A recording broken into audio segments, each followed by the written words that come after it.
And here's the completed build. Welcome back to the Daily Compulsion. Assuming you watched my other awesome video about this, I say thank you for watching my speed build of this marvelous set. Set number 6991 Monorail Transport Base. This is one of the 3 famous LEGO Monorail sets and the last to be released. It is of course part of the LEGO theme Space and the sub-theme Unitron. Released in 1994, this is one of only 4 Unitron sets. The other sets were released the following year, and according to Wikipedia, the Monorail set was the only Unitron set that was released outside of North America. Sorry, Europores. This substantial set contains 573 pieces and 4 minifigures. After painfully navigating through dozens and dozens of obnoxious advertisements on the LEGO database website known as Brickset, I was able to find out that this remarkable set originally retailed for a high price of $178, but I think we can all safely say that this is an absolute steal because nowadays a used copy goes for over $500. Before we go into more specific details, I'd like to give you some background regarding my personal relationship with this terrific set. Like any sane LEGO collector, I'm a huge fan of vintage LEGO, and the sad fact is that LEGO does not make sets like this anymore. They don't make them like they used to, I like to say. And that is a major understatement when it comes to LEGO. The days of fine sets like this are so far in the rearview mirror, it's hard to even imagine that this was produced by the same company that's currently vomiting out sets like this, and this, and this. It is quite depressing. It's blackpilling, as the kids say. As stated before, this set came out in 1994, which was a few years after I entered into my dark age. The first Monorail set came out in 1987, which was not during my dark age. However, I don't remember ever seeing that set or knowing about LEGO Monorail at all. I often hear other collectors talk about how, as children, they were mesmerized by the LEGO catalogs, poring over them and wanting certain sets, but I don't recall ever doing that as a child. I guess we didn't get the LEGO catalog in the mail, or the ones that came in the sets were just thrown away. But I was not even aware of the existence of LEGO Monorail until I came out of my dark age in 2019. I'm a fan of trains anyway, so when I saw these Monorail sets, I wanted them quite a bit. And when I saw how expensive and hard to acquire they are, I wanted them even more. Why do we want more what is difficult to obtain? I'm sure there is a psychological reason. Anyway, I digress. The way I obtained this extraordinary set is an interesting story. About a year after I came out of my dark age and my LEGO hobby started showing characteristics of addiction, I realized that Goodwill, the non-profit organization, runs an incredibly profitable online auction house where they sell off highly desirable collectibles such as LEGO. One of my symptoms was that I entered into a stage of my collecting where I was frequently buying big lots of used LEGO from Goodwill. If you know anything about shopping on Goodwill.com, you know that many times they do not take great pictures of the used LEGO lots. Often, it is just a few photos of the top of a cardboard box filled with LEGO pieces. One day, I noticed this particular auction where there were clearly monorail track pieces visible in the photos. There were other pieces visible that identified this specific monorail set. Towards the end of the auction, I bid on it, and I won the auction with a final bid of around $184. I was really surprised that the bidding wasn't higher. According to my meticulous record keeping, my total after taxes and handling came to $202.42.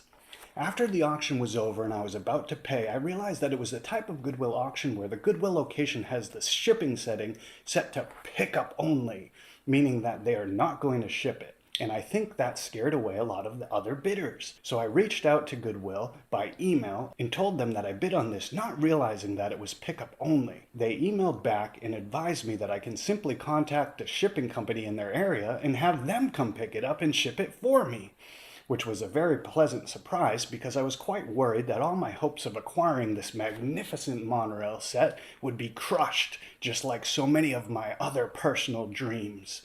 Shipping wasn't exactly cheap. I think it was about $50 or $60, and it was obviously a little bit more legwork than I'm used to when buying things online. but it was well worth it, obviously. I think the shipping company I went with was FedEx, and within a few days it arrived at my house. Before I had a chance to unpack it, I was paranoid that maybe only half the set would be in there, or that a high-value part like the motor might be missing, but thanks to God, the entire set was present with all of the pieces. The only thing missing were the box and the instructions. Even the stickered pieces were mostly in good condition. This was the last Monorail set that LEGO ever released, but the first one that I was able to pick up. Since then I have also acquired the other Monorail sets, but not in such an exciting way as this one. I have built the Unitron Monorail set, but I have yet to build the airport shuttle. Now, the reason why I did this speed build video is because as part of my little LEGO city that I have in my office, I have a monorail track set up, made from the Unitron set and some extra track that I have. I want to change the track layout in my city, and I needed some of the parts from this exceptional set in order to do so. Even though I acquired this wonderful set almost 4 years ago, I had never built it, until now that is. When thinking about pulling tracks from this spectacular set, it occurred to me, if I start taking tracks out of this set and putting them into my city, then if I ever want to build this set, I'll have to either reacquire copies of those same parts or start hacking apart my own city, which I do not want to do. So I decided to go ahead and build this beautiful set and record it because I'm probably going to take it apart shortly after this video is completed. Thank you for coming with me on that trip to Yappersville. Now, let's get on to the review. Being a monorail set, a big portion of this impressive set is made up of the monorail tracks. The total piece count contains 4 long curved track pieces, 2 short curved track pieces, which you need to connect to what Bricklin calls monorail track point left and monorail track point right. It also contains 2 of what Bricklin calls the monorail track monoswitch, the pieces of the track that are half the size of a normal straight track and have the dial that controls in which direction the monorail train travels, or if it just simply stops. The set also includes 2 ramp lower parts and 2 ramp upper parts. These are the pieces that let the monorail climb upward or descend back to ground level as it travels. And then it has 1 straight long and 5 straight short pieces of track. As you hopefully saw in the speed build, there are 2 monorail train cars, one of which contains a 9-volt battery connected to the motor piece in the middle. On each of the cars sits what I guess is a little Unitron spaceship, some kind of small transport ship or pod. These are not actually attached to the monorail base with studs, they sit comfortably in place due to clever positioning of tiles and plates. There's also a large wheeled vehicle included in the build. This space car is capable of carrying around one of the small spaceships and has its own special docking station within the base down here on this lower part. Speaking of the base, the completed build also integrates 2 sections of the Unitron base with the monorail track. One section is built on this awesome raised base plate in the classic ramp and pit style. This baseplate shape is well known for being in a couple of classic castle and pirate sets, but in a different color and pattern of course. This black space pattern was also used for this baseplate in a Blacktron 2 set and a Spyria set. The other section of the Unitron base is built on 2 16 by 32 black baseplates. This is the only set that those baseplates in the color black have ever appeared, so these are rather expensive. Okay, now let's fire it up and take this baby for a spin. Then we can look at it in greater detail.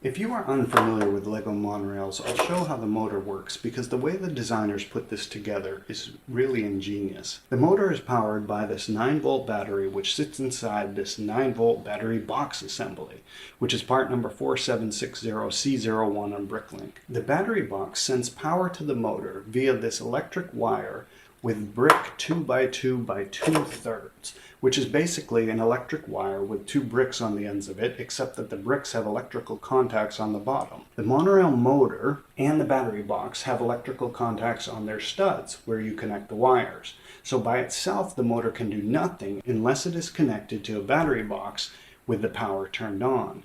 The on-off switch is not my favorite because sometimes it's tricky to turn it off or to get it to stay in the on position. On top of the battery box is part number 4771C01, officially called 1x4 light brick with 2 lamps on top, which is also placed on the electrical contacts and lights up when the battery box is turned on. This is another great play feature and helpfully tells you whether or not the power is on. If oriented in one way, the light blinks when it's on, and if you turn it around, the lights just stay on. Beautiful. This part only appears in 18 sets from 1986 to 1997 and only in the color black in 3 sets. In all the other sets it was white. Now on the motor itself is another switch which effortlessly slides into any one of 3 positions. These are shown in this helpful diagram from the instructions. Assuming the motor is in front of you, if you push the switch all the way towards yourself or down as the diagram shows, the motor moves to the left. If you push the switch in the complete opposite way, the motor logically travels in the opposite direction, to the right. Placing the switch in the middle position causes the motor to stop. The way that the track itself controls this mechanism is with these track pieces that have these little bumpers on them to push the switch. The bumpers are moved by a gear system within the track and controlled by the use of a 2x2 round brick and a helpful tile printed up with an arrow on it, which when oriented correctly shows the direction the train will travel once it arrives at that spot in the track. These monorail sets are great fun when your children remove the 2x2 round brick and the arrow tile and put it back in the wrong direction. You never know what could happen. Speaking of switches, this great set comes with a pair of what I call switch tracks, which allow you to build your track in a way that it forks in 2 possible directions. These are part numbers 2889 and 2890 and are officially called Monorail Track Point Right and Monorail Track Point Left. These, along with the short curved pieces which go with them, are the least common monorail track pieces. It is one of these track parts that I need for my updated city layout.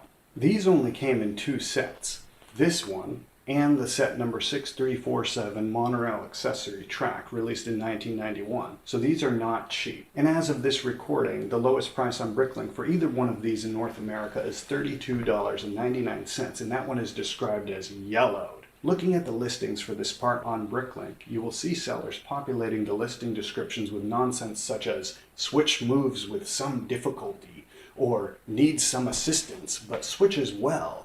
And these sellers are still selling these pieces for $40. This is a good time to explain that these pieces do have a tendency to seize up and stick after not having been used for some time, but there is a solution. Boone, that guy from the first season of LEGO Masters, has a video on YouTube where he demonstrates using contact cleaner on these to loosen them up. I'll put a link in the description. That video gave me the idea to fix these using silicone spray, which works very well. So sellers on Bricklink, get an $11 can of silicone spray and fix these yourselves. Also, silicone spray is just great to have around the house, as it has many different uses, such as fixing sticky LEGO 9-volt train switch tracks and also squeaky door hinges and stuff like that. But anyway, in this build, these are both connected to the ramp tracks to send the train either up or down to 2 different parts of the base where the little spaceships can be dropped off. The depositing of the spaceships is a super fun play feature which I believe is unique to this monorail set. To do this, the set uses the part number 2744 Technic Slope 6x1 by 1 2/3. I'm not a Technic builder, and I have difficulty even imagining how to use Technic-specific pieces in builds. So to me, it seems like this part was created specifically for this play feature, even though it was not. As seen, once the train reaches the top of the upper ramp, it immediately goes in the opposite direction. This is achieved by a 2x2 round tile placed directly next to the track here. The tile is positioned perfectly to force the motor switch to send the train firing off in the opposite direction. This distinctive set is different than the other monorail sets in that it contains two dead-end sections of track. Without this tile here, the monorail would go hurtling off what is at least a 20 brick drop and certain doom.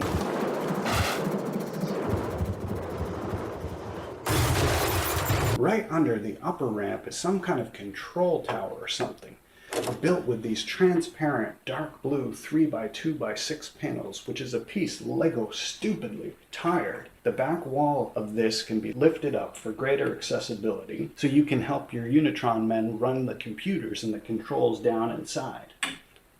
Down below at the bottom of the base is a satellite dish for sending important messages, or perhaps for ordering space food. The other dead end of this track terminates on the other 16x32 black base plate, where the ramp tracks take the train to the ground level. The last track piece on the path here is the mono switch, which we discussed earlier. And another very interesting design choice, the designers smartly placed piece number 4590 plate modified 1x4 offset, which in my mind is one of the quintessential LEGO space pieces, and thankfully has not been abandoned and is still being produced today. While this LEGO piece first appeared in 1984, its usage here makes it seem again as if it was created exactly for this purpose. By placing this modified plate directly next to the bumper, it prevents the directional switch from being turned in the direction that would send the monorail speeding off the track into its certain doom. Anyway, this is where you can dock the large wheeled vehicle and where you can drop off the spaceship and hopefully have it successfully land on the vehicle. However, every time I run through this, the monorail pushes the wheeled vehicle away from the base, so either I have possibly made a mistake in the build, or this is an intentional design of the play feature. If you noticed at the end of the speed build video, it launched the vehicle onto the floor, because my table was not nearly wide enough to safely accommodate this fantastic set. Another great play feature to talk about is this radar dish, built into this raised base plate. This dish sits on the top of a Technic axle, which is connected to part number 9244C01, Technic Universal Joint 4L, which in turn is connected to another Technic axle. The bottom of the second axle is attached to the classic part 3482, wheel with split axle hole, which sits inside of the 17x43 tire. The tire is placed directly next to the track in a very precise spot that does not impede the monorail's travel, but makes enough contact with it so that the tire turns and then spins the radar dish, sending out space signals containing very important information from Unitron spacemen, or perhaps ordering space DoorDash. The raised base plate contains another play feature on this platform, which sits on a lever that moves horizontally. But I believe the idea is that when the monorail stops here, you move the lever so that the platform is all the way on the left or the right, and then one of the spaceships can be moved to the platform and swung around, maybe towards the space car or down the ramp to go wherever it is needed.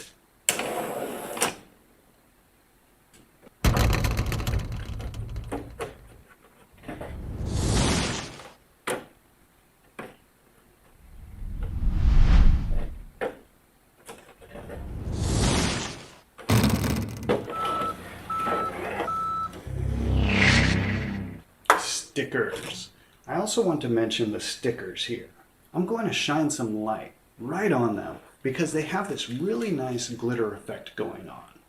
That kind of glitterized foil style sticker was pretty popular in the early 90s, at least from what I remember. Not just with LEGO, but with the stickers in general and other toys as well. It These were typically made using a foil layer with embedded reflective particles laminated under a clear protective layer. They look really sharp and emphasize the futuristic space feel that LEGO was going for here. They provide a lot of contrast to all the gray and black in this visually striking set. I was worried that these stickers weren't going to be in good condition, so I looked online for reproduction stickers, which you can usually find for most popular vintage LEGO sets. But I don't think that there are any creators out there who can truly replicate this special glitter effect, so I was lucky that these were in such good shape. One of them was starting to peel slightly, but I used some Mod Podge to secure it back down. For anyone unfamiliar, Mod Podge is a crafting glue that dries completely clear, making it a nice tool for re-adhering old LEGO stickers.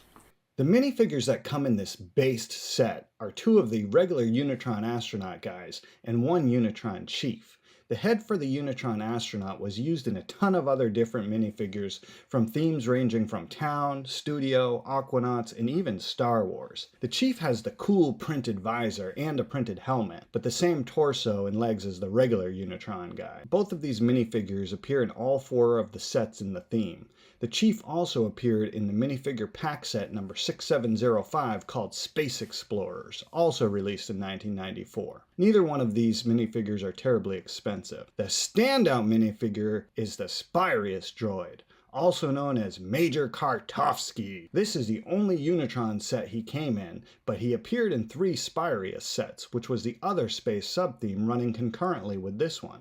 Hey! Did you just hear me say the other space sub-theme running concurrently with this one? That implies there were 2 space sub-themes going on at the time, which is wrong. Ice Planet 2002 also released sets in 1994, and with Space Police 2 having released sets in 1992 and 1993, there were a total of 4 space sub-themes available all at the same time. Can you imagine? Recently, some LEGO space fans celebrated when LEGO made space a sub-theme of other proper themes such as City, Technic, and Friends. Space is not even good enough to be its own theme now. Got that? But back in the golden age of LEGO, not only was space its own evergreen theme, you had 3 different concurrent sub-themes. Take me back.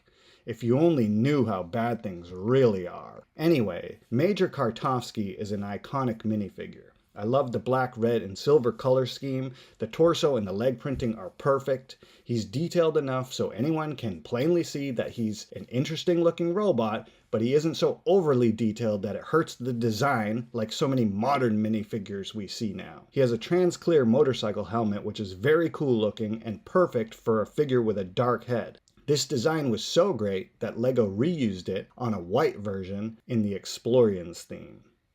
When I first started collecting these vintage sets, I used to think, oh, I don't need the instructions, they're all online. But there's really something different about holding the actual paper in your hands. And if the power ever goes out,